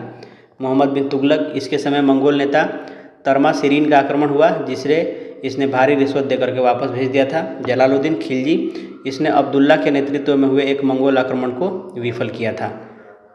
नेक्स्ट क्वेश्चन देखते हैं, मनसबदारी प्रणाली का प्रारंभ किसने किया था? तो इसका आंसर होगा अकबर ने, लेकिन अकबर ऑप्शन में है नहीं तो राइट आंसर हो जाएगा ऑप्शन ई। इसके साथ साथ याद रखना है कि मनसबदारी व्यवस्था 1571 में शुरू की गई थी अकबर के द्वारा। और मनसब एक अरबी शब्द है जिसका अर्थ है पद। तो इसमें दो पद होते थे, एक होता था जात और एक होता था सवार। तो जात का मतलब होता था व्यक्तिगत वेतन या रैंक, और सवार का मतलब है रखे जाने वाले घोड़ों की संख्या। यह मंगोलों की दशमलव प्रणाली पर आधारित थी। यहाँ पे जो अलाउद्दीन खिलजी है तो इसने सेना में दाग और हुलिया प्रथा की शुरुआत की थी और नगद वेतन देना शुरू किया था। फिरोज शाह तुगलक इसने जागीरदारी प्रथा को फिर से शुरू किया और सेना और एकता को वंशानुगत बना दिया था। बाबर ने भारत में तोपखाने का पहला प्रभावी प्रयोग बाबर ने ही किया था। अगला प्रश्न है कि व्यक्तिगत के सिद्धांत के आधार पर किस राज्य का सबसे पहले विलय किया गया। तो राइट आंसर हो जाएगा ऑप्शन ए सतारा। 1848 में विलय किया गया सबसे पहले। उसके बाद संबलपुर, जैतपुर और संबलपुर को 1849 में किया गया, दोनों को साथ में ही, जैतपुर और संबलपुर। और झांसी को किया गया 1853 में, जिसके कारण रानी लक्ष्मीबाई ने 1857 की क्रांति में भी हिस्सा लिया था। व्यक्तिगत का सिद्धांत लाया कौन था? तो लॉर्ड डलहौजी लाया था इसको। डॉक्ट्रिन ऑफ लैस बोलते हैं इसको इंग्लिश में। डलहौजी ने इसके साथ साथ अपवाद एक हमेशा ही पूछ देता है अवध के बारे में। तो डलहौजी ने अवध का विलय जो हड़प नीति के तहत नहीं किया था बल्कि कुशासन का आरोप लगाकर किया था। यह परीक्षा में बार बार पूछा जाता है। ये 1856 में किया था। अगला क्वेश्चन है कि 1800 ईस्वी में लॉर्ड वेलेस्ली ने प्रशासनिक सेवकों को प्रशिक्षण देने के लिए फोर्ट विलियम कॉलेज की स्थापना कहाँ पर की थी? तो राइट आंसर हो जाएगा ऑप्शन सी, कलकत्ता में की थी। फोर्ट विलियम नामक किला ही बंगाल में हुगली नदी के किनारे स्थित था, ये कलकत्ता में। और इसका उद्देश्य क्या था? तो ब्रिटिश सिविल सेवकों को भारतीय भाषाओं, संस्कृति और कानूनों का प्रशिक्षण देना इसका उद्देश्य था। अगला प्रश्न है कि रेगुलेटिंग एक्ट किस वर्ष पारित किया गया? तो ये पारित किया गया 1773 ईस्वी में। राइट आंसर ऑप्शन बी हो जाएगा। इसमें मुख्य बदलाव क्या किया गया था? तो बंगाल के गवर्नर को गवर्नर जनरल बना दिया गया और वारेन हेस्टिंग्स बंगाल के पहले गवर्नर जनरल बने थे। और इसी एक्ट के तहत 1774 ईस्वी में कलकत्ता में एक सर्वोच्च न्यायालय की स्थापना हुई, जिसके पहले मुख्य न्यायाधीश थे सर एलिजा इम्पे। अगला क्वेश्चन देखते हैं। सालबाई की संधि से किस युद्ध की समाप्ति हुई? तो प्रथम आंग्ल मराठा युद्ध। प्रथम आंग्ल मराठा युद्ध कब हुआ था? तो 1775 से लेकर के 1782 तक हुआ था। यह युद्ध 1782 में सालबाई की संधि के साथ बिना किसी स्पष्ट विजेता के समाप्त हुआ, लेकिन इससे अंग्रेजों और मराठों के बीच 20 साल की शांति स्थापित हो गई थी। 20 साल की शांति स्थापित हुई थी। द्वितीय आंग्ल मराठा युद्ध कब हुआ था? तो ये 1803 से लेकर के 1805 तक, 1805 होगा यहाँ पे, 1805। इसमें देवगांव, सुरजी, अंजनगांव और राजघाट की संधियाँ हुई थी। तृतीय आंग्ल मराठा युद्ध कब हुआ था? तो 1817 से 1818। इसके बाद पेशवा का पद ही समाप्त कर दिया गया और मराठा साम्राज्य का पतन हो गया। अगला क्वेश्चन है, कलकत्ता मेडिकल कॉलेज की स्थापना किसके द्वारा की गई थी? तो ये लॉर्ड विलियम बेंटिंग के द्वारा की गई थी। चूँकि ऑप्शन में दिया नहीं है तो राइट आंसर हो जाएगा ऑप्शन ई। बाकी जो ऑप्शन दिया है लॉर्ड एमहर्स्ट, तो इसके समय में प्रथम आंग्ल बर्मा युद्ध हुआ था। लॉर्ड कैनिंग, तो इससे संबंधित एक फैक्ट याद रखना है कि भारत का अंतिम गवर्नर जनरल और प्रथम वायसराय था। 1857 की क्रांति इसी के समय पे हुई थी। लॉर्ड एल्गिन प्रथम कौन था? तो इसके समय में वहाबी आंदोलन का दमन हुआ था। अगला प्रश्न है कि किस एक्ट के द्वारा ईसाई मिशनरियों की गतिविधियों पर लगी रुकावटों को हटा दिया गया? तो राइट आंसर होगा ऑप्शन ई, उपयुक्त में से कोई नहीं, क्योंकि सही उत्तर जो होगा वो होगा 1813 का चार्टर एक्ट। ज़्यादातर आंसर ऑप्शन ई ही दिया है। और ये जो दिया है रेगुलेटिंग एक्ट 1773, तो कंपनी के प्रशासन को ब्रिटिश संसद के अधीन लाने का यह पहला प्रयास था। पिट्स इंडिया एक्ट, तो इसमें दोहरी प्रशासन प्रणाली शुरू हुई, बोर्ड ऑफ डायरेक्टर्स और बोर्ड ऑफ कंट्रोल की। और 1793 का चार्टर एक्ट, तो इसके तहत बोर्ड ऑफ कंट्रोल के सदस्यों का वेतन भारतीय राजस्व से दिया जाने लगा। 1813 के चार्टर एक्ट से संबंधित कुछ बातें याद रख लेनी है। 3 मुख्य बातें हैं, मैं यहाँ पे लिख देता हूँ। पहला था ईसाई मिशनरियों का प्रवेश, तो इन्हें भारत आकर धर्म प्रचार करने और अंग्रेजी सिखाने की कानूनी छूट मिल गई थी। दूसरा, शिक्षा पर खर्च, तो भारतीयों की शिक्षा के लिए प्रतिवर्ष 1 लाख रुपए खर्च करने का प्रावधान किया गया। तीसरा था एकाधिकार की समाप्ति, तो ईस्ट इंडिया कंपनी का भारत में व्यापारिक एकाधिकार समाप्त कर दिया गया, केवल चाय और चीन के साथ व्यापार पर उनका एकाधिकार बना रहा। अगला क्वेश्चन देखिए कि वेदों की ओर वापस चलो का नारा किसके द्वारा दिया गया था? तो स्वामी दयानंद सरस्वती के द्वारा दिया गया था। इन्होंने सामाजिक और धार्मिक सुधारों के लिए वेदों की ओर लौटो, बैक टू द वेदास का नारा दिया था। स्वामी विवेकानंद, तो इन्होंने 1893 के शिकागो विश्व धर्म सम्मेलन में भारत का प्रतिनिधित्व किया था और उठो जागो और तब तक मत रुको जब तक कि लक्ष्य प्राप्त न हो जाए का संदेश दिया था। और बाल गंगाधर तिलक, तो इन्होंने स्वराज मेरा जन्मसिद्ध अधिकार है और मैं इसे लेकर रहूँगा का प्रसिद्ध नारा दिया था। इसके साथ साथ आपको ये भी ध्यान रखना है कि स्वामी दयानंद सरस्वती ने आर्य समाज की स्थापना की थी। कब किया था? तो 10 अप्रैल 1875 को। कहाँ पे? तो मुंबई में किया था। और इनकी प्रसिद्ध पुस्तक क्या थी? तो इनकी सबसे प्रसिद्ध पुस्तक थी सत्यार्थ प्रकाश, जो कि हिंदी भाषा में लिखी गई थी। सत्यार्थ प्रकाश, ये भी क्वेश्चन पूछा गया है। 1875 में ये लिखी गई थी। किस भाषा में थी? तो हिंदी में। इनका मूल नाम क्या था? तो मूल नाम था मूल शंकर। और उपाधि इन्हें क्या दिया गया था? तो भारत का मार्टिन लूथर इन्हें कहा जाता है। अगला प्रश्न है कि सत्य शोधक समाज की स्थापना किसके द्वारा की गई थी? तो ज्योतिराव फुले के द्वारा की गई थी। राइट आंसर हो जाएगा ऑप्शन ए, ज्योतिबा फुले भी इनको कभी कभी बोलते हैं। इन्होंने 24 सितंबर 1873 को महाराष्ट्र में सत्य शोधक समाज की स्थापना की, जिसका उद्देश्य शूद्रों और अति शूद्रों को शोषित वर्ग से मुक्त कराना था। रामास्वामी नैयर या नैकर, इन्होंने तमिलनाडु में निम्न जातियों के सम्मान के लिए आत्मसम्मान आंदोलन चलाया था। नारायण गुरु, तो इन्होंने केरल में श्री नारायण धर्म परिपालन योगम की स्थापना की और मानव के लिए एक जाति एक धर्म एक ईश्वर का नारा दिया था। ज्योतिबा फुले की एक प्रमुख रचना है जो बार बार पूछी जाती है, ये है गुलामगिरी, जो कि 1873 में लिखी गई थी। इसके साथ साथ एक और पुस्तक है तृतीय रत्न। और इन्होंने अपनी पत्नी सावित्रीबाई फुले के साथ मिलकर के 1848 में पुणे में भारत का पहला बालिका विद्यालय खोला था। और कभी कभी पूछ देता है कि गुलामगिरी पुस्तक किसके बारे में है? तो यह अमेरिकी दासों की मुक्ति को समर्पित की गई थी गुलामगिरी। अगला प्रश्न है कि इल्बर्ट बिल विवाद के समय कौन वायसराय था? तो राइट आंसर हो जाएगा ऑप्शन ए, लॉर्ड रिपन। तो लॉर्ड रिपन का जो कार्यकाल था वो था 1880 से 1884 और इनके कार्यकाल में 1883 में इल्बर्ट बिल विवाद हुआ था। इल्बर्ट बिल आखिर था क्या? तो वायसराय की परिषद की विधि सदस्य सर सीपी इल्बर्ट द्वारा तैयार किए गए इस विधेयक में भारतीय न्यायाधीशों को यूरोपीय अपराधियों के मुकदमे की सुनवाई करने का अधिकार देने का प्रस्ताव था और अंग्रेज यूरोपियों ने इस बिल का कड़ा विरोध किया, जिसे इसे श्वेत विद्रोह कहा गया और अंततः सरकार को बिल वापस लेना पड़ा था।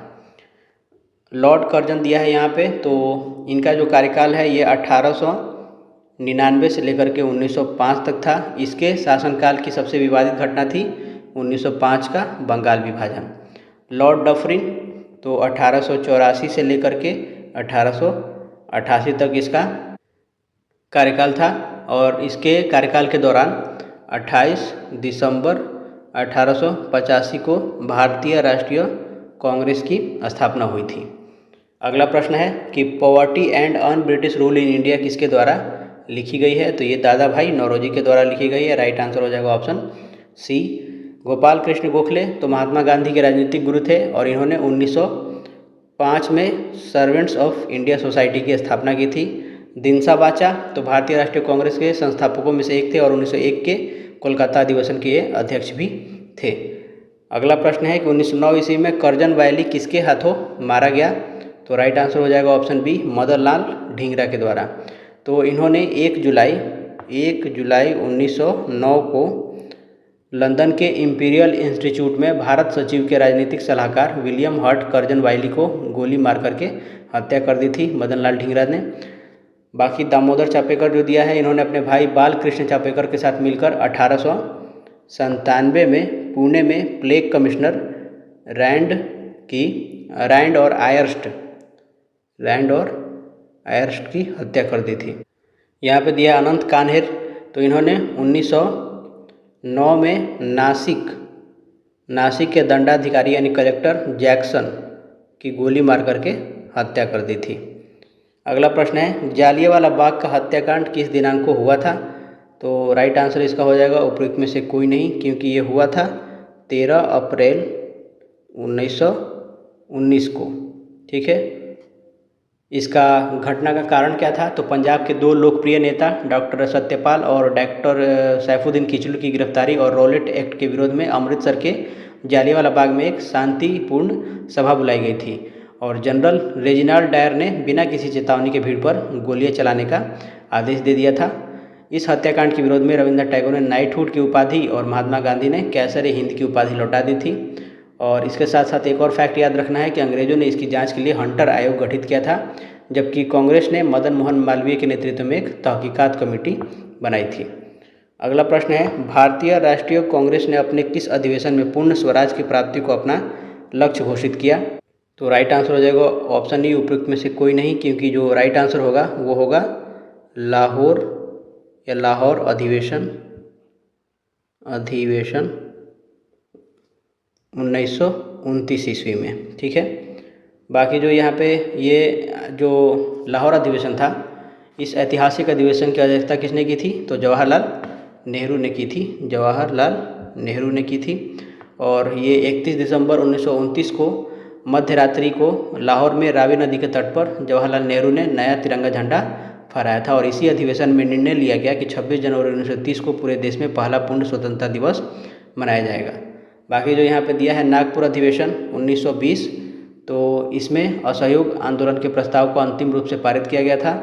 गुवाहाटी अधिवेशन 1926, तो इसमें कांग्रेस नेताओं के लिए खादी पहनना अनिवार्य कर दिया गया था। अध्यक्ष कौन थे? तो श्रीनिवास अयंगर।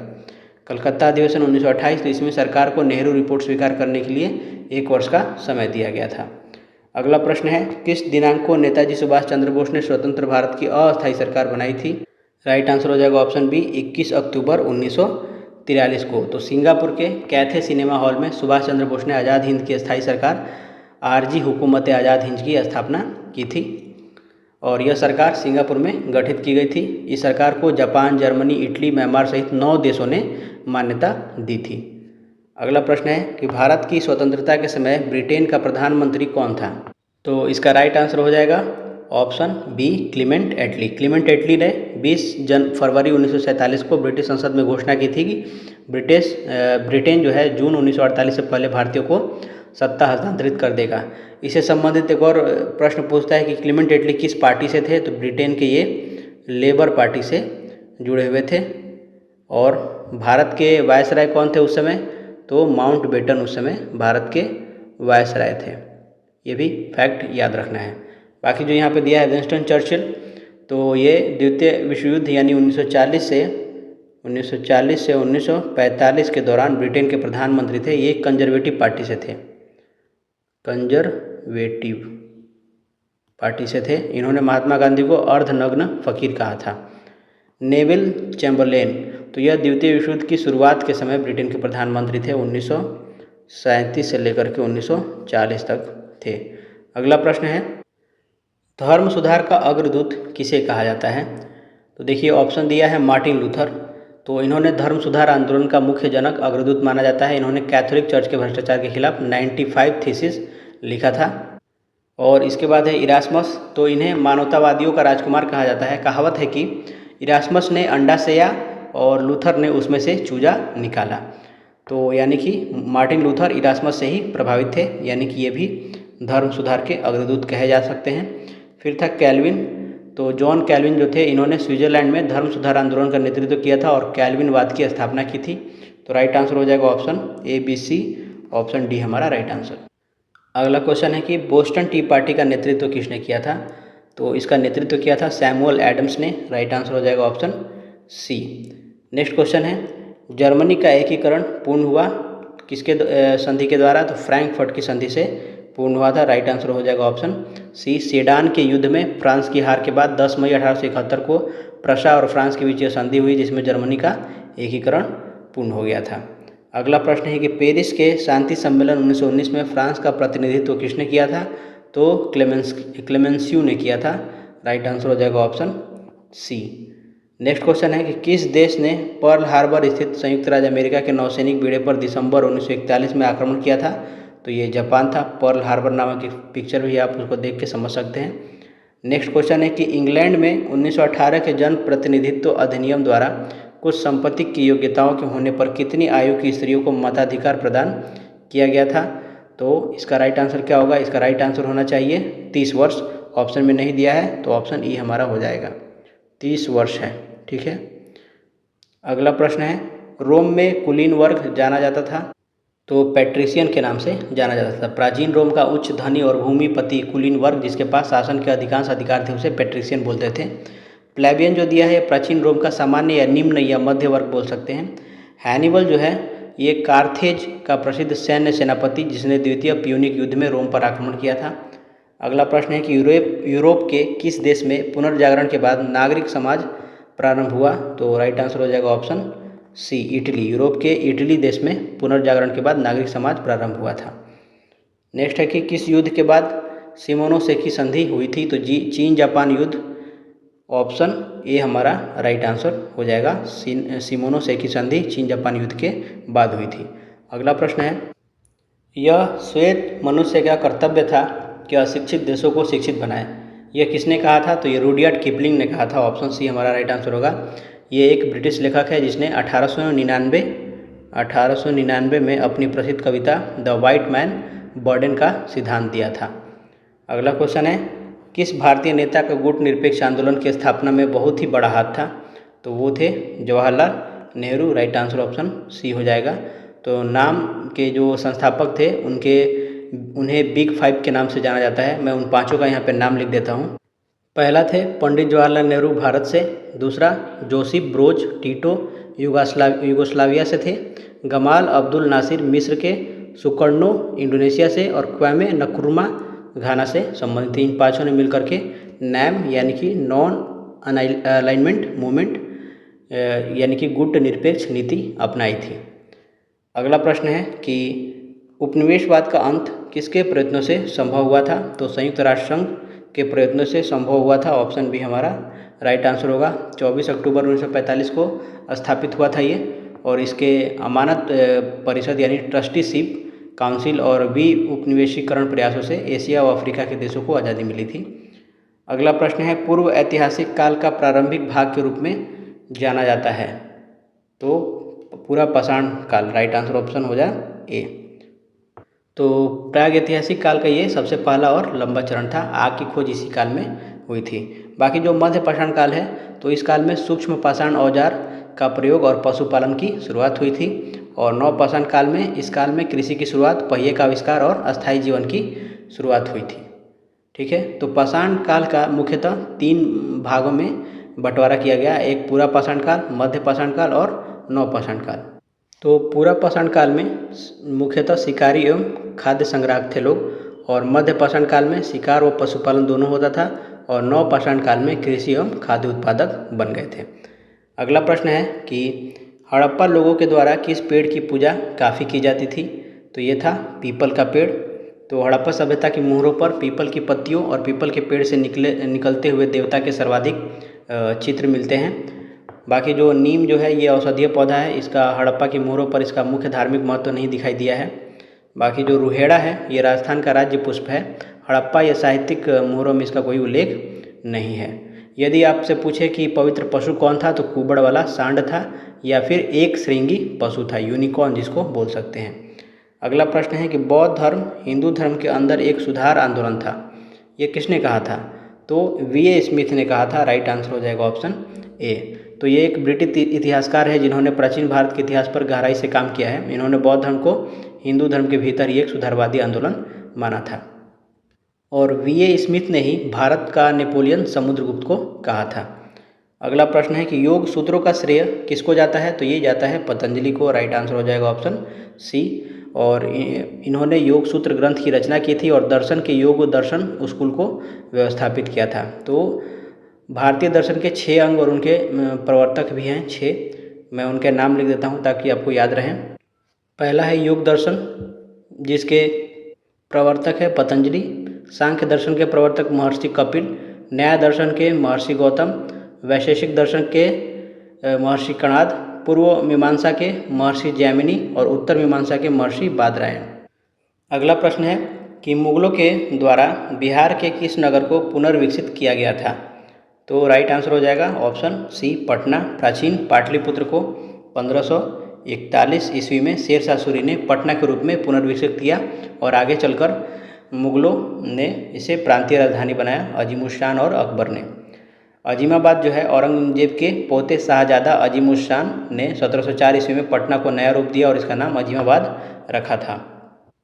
अगला क्वेश्चन है कि किस सुल्तान ने अपने आप को सिकंदर सानी के रूप में प्रस्तुत किया था? तो ये था अलाउद्दीन खिलजी। इसने पूरे भारत व विश्व को जीतने की आकांक्षा के कारण सिकंदर सानी की उपाधि धारण की थी।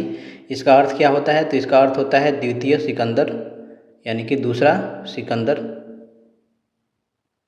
और यहाँ पे जो मुहम्मद बिन तुगलक है तो इसे सपने देखने वाला और विरोधाभासों का मिश्रण कहा जाता है। सिकंदर लोदी 1504 में आगरा शहर बसाया था। मूल नाम था इसका निजाम खान।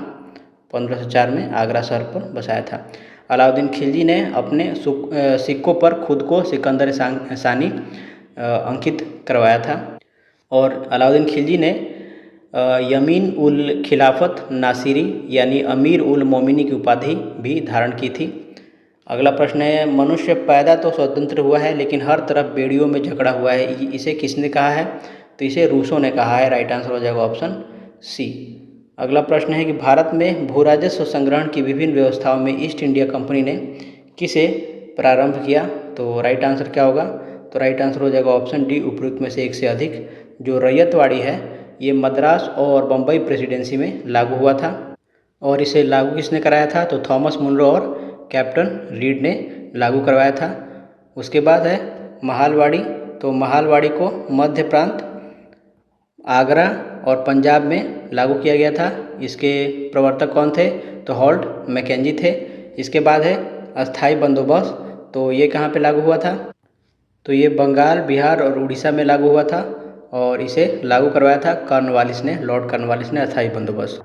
इसके साथ साथ आप ईस्वी सन भी याद रखें। अस्थाई बंदोबस्त 1793 में लागू हुआ था। महालवाड़ी जो है 1822 में लागू हुआ था और रैयतवाड़ी जो है 1820 में लागू हुआ था। इसके साथ साथ ये भी ध्यान रखना है कि अस्थाई बंदोबस्त जो है ये पूरे भारत का, ब्रिटिश भारत का 19% भाग पे ही लागू हुआ था और जो महालवाड़ी है ये पूरे ब्रिटिश भारत का 30% पे लागू हुआ था और रैयतवाड़ी जो है ये पूरे ब्रिटिश भारत का 51% पर लागू हुआ था। अगला क्वेश्चन है कि भारतीय कृषि के व्यवसायीकरण ने ब्रिटिश पूंजीपति वर्ग को ही लाभान्वित किया लेकिन भारतीय कृषक वर्ग को नहीं।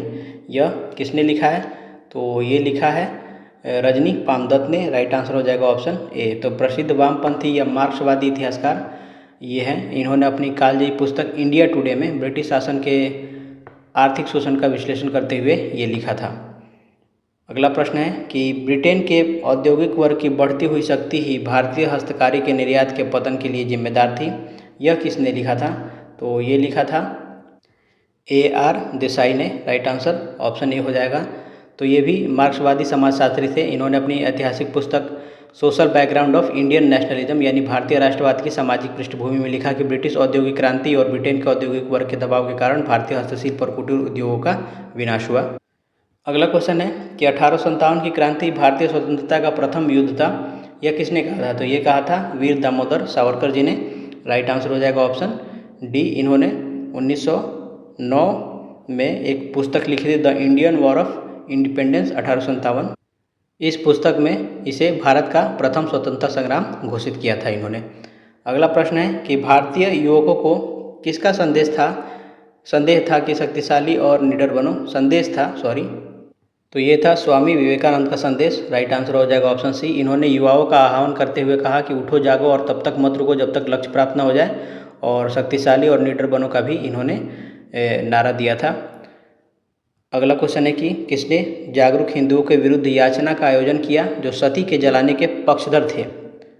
तो ये था राजा राम मोहन राय। राइट आंसर हो जाएगा ऑप्शन ए। इन्होंने सती प्रथा का समर्थन करने वाली कट्टरपंथी रूढ़िवादी हिंदुओं द्वारा ब्रिटिश सरकार को दी गई याचिकाओं के विरुद्ध एक सशक्त प्रति याचना आयोजित की और तर्क दिया कि शास्त्रों में सती प्रथा का कोई विधान नहीं है। अगला प्रश्न है कि कांग्रेस संगठन में उदारवादियों पर आक्रमण करने के लिए सुरक्षित वाल्व सिद्धांत का किसने प्रयोग किया था? तो ये थे लाला लाजपत राय, राइट आंसर हो जाएगा ऑप्शन सी। तो उग्रवादी नेता थे, इन्होंने पंजाब केसरी नामक पत्रिका भी शुरू की थी। इन्होंने 1916 में अपनी पुस्तक यंग इंडिया में कांग्रेस की स्थापना के संबंध में सेफ्टी वाल्व थियरी का प्रयोग किया था। अगला क्वेश्चन है कि किसने कहा कि बंगाल विभाजन के बाद ही भारत में वास्तविक जागरूकता आई? तो राइट आंसर होगा option C, Mahatma Gandhi.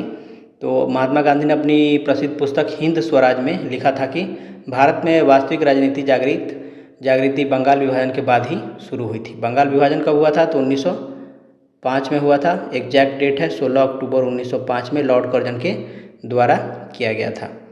Next question है कि किस कांग्रेस अधिवेशन में यह निर्णय लिया गया कि प्रत्येक वर्ष 26 जनवरी को स्वतंत्रता दिवस मनाया जाएगा? तो लाहौर अधिवेशन 1929 में, जिसकी अध्यक्षता किसने की थी? पंडित जवाहरलाल नेहरू ने। और इस ऐतिहासिक अधिवेशन में पूर्ण स्वराज का प्रस्ताव पारित हुआ था और प्रतिवर्ष 26 जनवरी को स्वतंत्रता दिवस मनाने का संकल्प भी लिया गया था। कलकत्ता अधिवेशन 1928 में, तो इसमें मोतीलाल नेहरू की अध्यक्षता में नेहरू रिपोर्ट को स्वीकार करने के लिए ब्रिटिश सरकार को 1 वर्ष का अल्टीमेटम दिया गया था। और कराची अधिवेशन 1931, तो इसकी अध्यक्षता सरदार वल्लभ भाई पटेल ने की थी। इसमें मौलिक अधिकार और राष्ट्रीय आर्थिक कार्यक्रम का प्रस्ताव पारित हुआ था। अगला प्रश्न है, ब्रिटिश सरकार को उखाड़ फेंकने के लिए किसने एक हिंसात्मक भूमिगत आंदोलन को संगठित किया था? तो ये थे जयप्रकाश नारायण, राम मनोहर लोहिया और अरुणा आसिफ अली।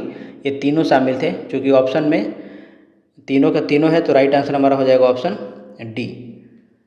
जयप्रकाश नारायण भारत छोड़ो आंदोलन के दौरान हजारीबाग जेल से भागकर नेपाल के जंगलों में आज़ाद दस्ता बनाकर भूमिगत हिंसक छापामार युद्ध चलाया था। और राम मनोहर लोहिया जो थे, ये भारत छोड़ो आंदोलन के दौरान उषा मेहता के साथ मिलकर के भूमिगत रेडियो का संचालन किया था। किसके साथ? तो उषा मेहता, ये एग्जाम में एक बार पूछा गया है उषा मेहता के बारे में। भूमिगत रेडियो संचालन। श्रीमती अरुणा आसिफ अली, तो 9 अगस्त 1942 को बॉम्बे के ग्वालियर टैंक मैदान में तिरंगा फहराया और भूमिगत रहकर आंदोलन का नेतृत्व किया। इन्हें 1857 की झांसी की रानी का 1942 का अवतार भी कहा जाता है। अगला प्रश्न है कि किसने मुसलमानों को विद्रोह करने के लिए काफ़ी कमज़ोर माना और मुसलमान संप्रदाय के प्रति सरकारी दृष्टिकोण में परिवर्तन की हिमायत की थी? तो ये था W. हंटर। राइट आंसर होगा ऑप्शन ए। तो ब्रिटिश सिविल सेवक था ये। इसने 1871 में इंडियन मुसलमान्स नामक पुस्तक लिखी थी और इसमें इसने तर्क दिया कि मुस्लिम समुदाय अब ब्रिटिश शासन के खिलाफ खतरा नहीं है और अंग्रेज़ों को हिंदुओं के मुकाबले मुसलमानों के प्रति अपनी नीति में तुष्टिकरण यानी सहानुभूति लानी चाहिए।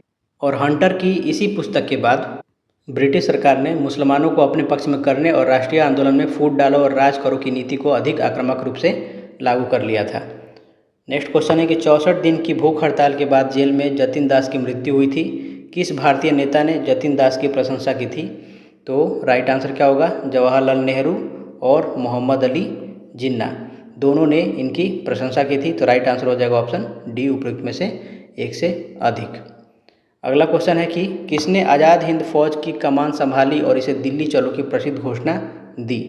तो राइट आंसर हो जाएगा ऑप्शन ई, उपयुक्त में से कोई नहीं, क्योंकि सही जो उत्तर होगा वो होगा सुभाष चंद्र बोस। रास बिहारी बोस जो दिया है, इन्होंने टोक्यो में इंडियन इंडिपेंडेंस लीग की स्थापना की और 1943 में आज़ाद हिंद फौज की कमान सुभाष चंद्र को सौंप दी थी। मोहन सिंह भाकना, तो इन्होंने 1942 में मलय में यानी मलेशिया में आज़ाद हिंद फौज की स्थापना का पहला विचार दिया और इसकी शुरुआती कमान संभाली थी। शाहनवाज खां, तो आज़ाद हिंद फौज के प्रमुख सैन्य अधिकारी थे जिन पर युद्ध के बाद लाल किले में मुकदमा चला था। अगला प्रश्न है कि भारतीय संघ के साथ भारतीय राज्यों के एकीकरण में किसने महत्वपूर्ण भूमिका निभाई थी? तो ये थे सरदार वल्लभ भाई पटेल। राइट आंसर हो जाएगा ऑप्शन ए। तो भारत के प्रथम उप प्रधानमंत्री और गृह मंत्री थे ये। इन्होंने 500 से अधिक देशी रियासतों का भारतीय संघ में विलय कराया। इन्हें भारत का लौह पुरुष और भारत का बिस्मार्क भी कहा जाता है इसी कारण से। अगला प्रश्न है कि प्रथम पंचवर्षीय योजना 1951 से 56 केवल समर्पित थी किसके लिए?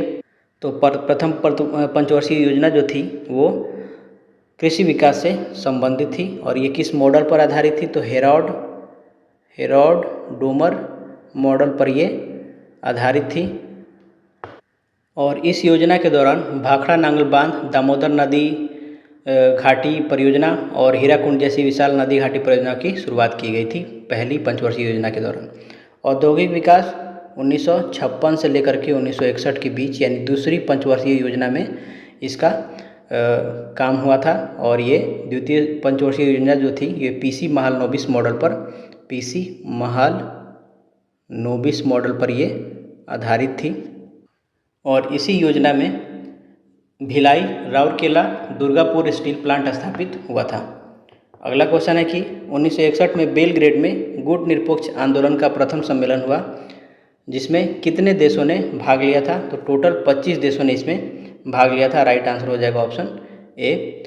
ये 25 संस्थापक सदस्य देशों के प्रतिनिधि इसमें भाग ले रहे थे। और जैसा कि मैंने 5 नेताओं का नाम बता चुका हूँ पहले ही, Pandit Jawaharlal Nehru, Joseph Broz Tito, Gamal Abdul Nasser, Sukarno और क्वामे नक्रुमा। लास्ट क्वेश्चन है कि हमारे जीवन से एक प्रकाश चला गया है और चारों तरफ अंधेरा ही अंधेरा है। राष्ट्रपिता अब नहीं रहे, तो महात्मा गांधी की मृत्यु पर ये शब्द किसने कहे थे? तो ये जवाहरलाल नेहरू ने कहे थे। राइट आंसर हो जाएगा ऑप्शन सी। सरदार वल्लभ भाई पटेल ने कहा था कि महात्मा गांधी का जीवन एक जलता हुआ दीपक था। तो और महात्मा गांधी की हत्या कब हुई थी ये भी ध्यान रख लेना है कि जनवरी 1948 को नाथूराम गोडसे ने नई दिल्ली के बिरला भवन में संध्या प्रार्थना के समय में की थी। और 30 जनवरी को ही शहीद दिवस भी मनाते हैं महात्मा गांधी की स्मृति में, शहीद दिवस। ठीक है, शहीद। तो बस इस वीडियो में इतना ही था। मिलते हैं अगले वीडियो में, तब तक के लिए धन्यवाद। जय हिंद।